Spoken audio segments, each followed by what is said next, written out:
कि तुम लोगों की प्रशंसा पाने के उद्देश्य से धर्म के काम ना करो, अन्यथा तुम्हारे स्वर्गीय पिता से कोई भी प्रतिफल प्राप्त न होगा। जब तुम दान दो तब इसका ढिंढोरा न पीटो, जैसा पाखंडी यहूदी सभागृहों तथा सड़कों पर किया करते हैं कि वे मनुष्य द्वारा सम्मानित किए जाएं। सच तो ये है कि वे अपना पूरा पूरा प्रतिफल प्राप्त कर चुके, किंतु तुम जब जरूरतमंदों को दान दो तो तुम्हारे बाएं हाथ को ये मालूम ना हो सके कि तुम्हारा दायां हाथ क्या कर रहा है, कि तुम्हारी दान प्रक्रिया पूरी तरह गुप्त रहे। तब तुम्हारे पिता जो अंतर्यामी तुम्हें प्रतिफल देंगे। प्रार्थना करते हुए तुम्हारी मुद्रा दिखावा करने वाले लोगों के समान ना हो, क्योंकि उनकी रुचि यहूदी सभागृहों में तथा नुक्कड़ों पर खड़े होकर प्रार्थना करने में होती है कि उन पर लोगों की दृष्टि पड़ती रहे। मैं तुम पर यह सच प्रकाशित कर रहा हूँ कि वे अपना पूरा पूरा प्रतिफल प्राप्त कर चुके। इसके विपरीत जब तुम प्रार्थना करो, तुम अपनी कोठरी में चले जाओ, द्वार बंद कर लो और अपने पिता से जो अदृश्य है प्रार्थना करो, और तुम्हारे पिता जो अंतर्यामी है तुम्हें प्रतिफल देंगे। अपनी प्रार्थना में अर्थहीन शब्दों को दोहराते ना जाओ, जैसा अन्य जाति करते हैं, क्योंकि उनका विचार है कि शब्दों के अधिक होने के कारण ही उनकी प्रार्थना सुनी जाएगी। इसलिए उनके समान ना बनो, क्योंकि तुम्हारे स्वर्गीय पिता को विनती करने से पहले ही तुम्हारी जरूरत का एहसास रहता है। तुम प्रार्थना इस प्रकार किया करो: हमारे स्वर्गीय पिता, आपका नाम पवित्र रखा जाए, आपका राज्य हर जगह हो, आपकी इच्छा पूरी हो, जिस प्रकार स्वर्ग में उसी प्रकार पृथ्वी पर भी। आज हमें हमारा दैनिक आहार प्रदान कीजिए, जैसे हमने उन्हें क्षमा किया है जिन्होंने हमारे विरुद्ध अपराध किए थे, उसी प्रकार आप भी हमारे अपराधों को क्षमा कर दीजिए। हमें परीक्षा से बचाकर उस दुष्ट से हमारी रक्षा कीजिए, क्योंकि राज्य, सामर्थ्य तथा प्रताप सदा सर्वदा आप ही का है। आमीन।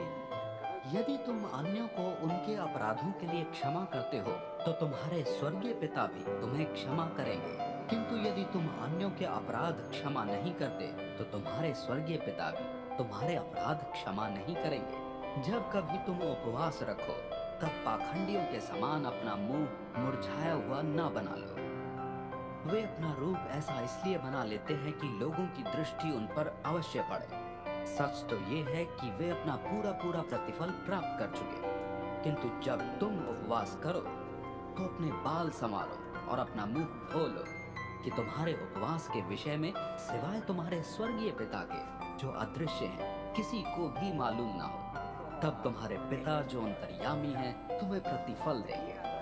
पृथ्वी पर अपने लिए धन इकट्ठा ना करो, जहाँ कीट पतंगे तथा जंग उसे नाश करते तथा चोर सेंध लगाकर चुराते हैं, परंतु धन स्वर्ग में जमा करो, जहाँ न तो कीट पतंगे या जंग नाश करते और न ही चोर सेंध लगाकर चुराते हैं, क्योंकि जहाँ तुम्हारा धन है वहीं तुम्हारा मन भी होगा।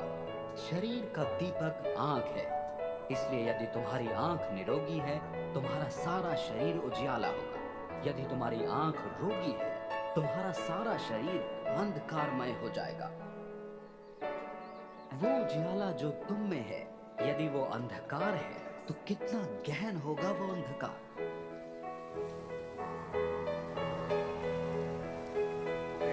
कोई भी व्यक्ति दो स्वामियों की सेवा नहीं कर सकता, क्योंकि वो एक को तुच्छ मानकर दूसरे के प्रति समर्पित रहेगा, या एक का सम्मान करते हुए दूसरे को तुच्छ जानेगा। तुम परमेश्वर और धन दोनों की सेवा कर ही नहीं सकते। यही कारण है कि मैं तुमसे कहता हूँ कि अपने जीवन के विषय में चिंता ना करो कि तुम क्या खाओगे और क्या पियोगे, और ना ही शरीर के विषय में कि क्या पहनोगे। क्या जीवन आहार से और शरीर वस्त्रों से अधिक कीमती नहीं? पक्षियों की ओर ध्यान दो, वे ना तो बीज बोते हैं और ना ही खलियान में उपज इकट्ठा करते हैं, फिर भी तुम्हारे स्वर्गीय पिता उनका भरण पोषण करते हैं। क्या तुम्हारी महत्ता उनसे कहीं अधिक नहीं? और तुम में ऐसा कौन है जो चिंता के द्वारा अपनी आयु में एक क्षण की भी वृद्धि कर सकता है? और वस्त्र तुम्हारी चिंता का विषय क्यों? मैदान के फूलों का ध्यान तो करो कि वे कैसे खिलते हैं। वे ना तो परिश्रम करते हैं और ना ही वस्त्र निर्माण। फिर भी मैं तुमसे कहता हूँ कि शलोमोन की वेशभूषा का ऐश्वर्य किसी भी दृष्टि से इनके तुल्य नहीं था।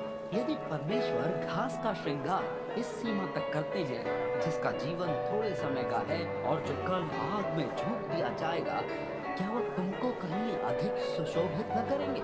कैसा कमजोर है तुम्हारा विश्वास। इसलिए इस विषय में चिंता ना करो कि हम क्या खाएंगे या क्या पिएंगे या हमारे वस्त्रों का प्रबंध कैसे होगा। अन्य जाति ही इन वस्तुओं के लिए कोशिश करते रहते हैं। तुम्हारे स्वर्गीय पिता को ये मालूम है कि तुम्हें इन सब की जरूरत है। तुम्हारी सबसे पहली प्राथमिकता परमेश्वर का राज्य तथा उनकी धार्मिकता की उपलब्धि हो, और ये सभी वस्तुएं भी तुम्हें प्राप्त होती जाएंगी। इसलिए कल की चिंता न करो, कल अपनी चिंता स्वयं करेगा, क्योंकि हर एक दिन अपने साथ अपना ही पर्याप्त दुख लिए हुए आता है।